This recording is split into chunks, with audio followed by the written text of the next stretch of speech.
नमस्कार वेलकम करुच्ची मो channel Sanvika world को। यही पत्र देखिए आपन जानीपारे यहाँ को पत्र एपटे तो यहाँ थालकुड़ी पत्र कहते किंतु यहाँ ऑर्गेनिक ब्राह्मी पत्र भी कहते। यह सतसंतिया जगार होता है। यह देहपाई बहुत भल। यार पत्र को बाटिकी पीले जदि पेट संबंधी किसी रोग होले निश्चित भल हो जाए। तेणु आम बाड़ी युड़ाक होता मुझे किसी अल्प तोली आनिली आर बाटिकी यहाँ पत्र रस पीले पेट जदि बथा हो कि गुड़गुड़ हो कि झाड़ा हो निश्चित कमिज कारण यार रस बहुत ठंडा।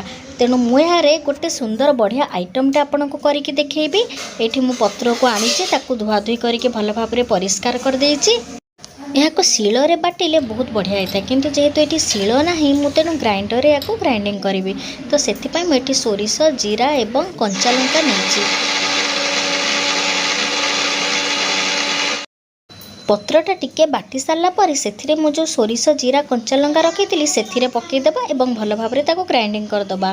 क्यों मैंने कंचा एमती टाइप खाती आउे पानी जो रही जाइए गोटे कड़े एमती पकईकि पानी मरला पर्यंत पूरा सुखा सुखा करदेवी आउे खाइबे देखिए एत सुंदर टेस्टी लगे। आपण ता दे कि भात किंबा पखाल पूरा आराम से खाई पारिबे आ तार बास्नाटा मध्य बहुत बढ़िया। तेबे आज मोर यूनिक रेसिपीटा केमती लागला निश्चिंत मते जणाइबे। रहूची नमस्कार।